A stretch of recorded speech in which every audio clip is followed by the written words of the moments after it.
கரும் கூந்தலும் ஒத்தாளும் மேடை பார்த்து வாடி போகும் மாத்திரை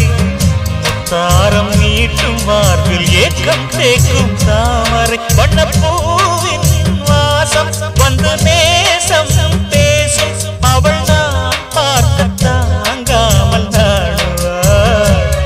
புது பூ கோலம் தான் காலில் போடுவாள் என்னவென்று சொல்வதம்மா வஞ்சியவள் பேரழகை சொந்த மொழி இல்லையம்மா கொஞ்சி வரும் பேரழகை அந்தி மஞ்சள் நீரத்த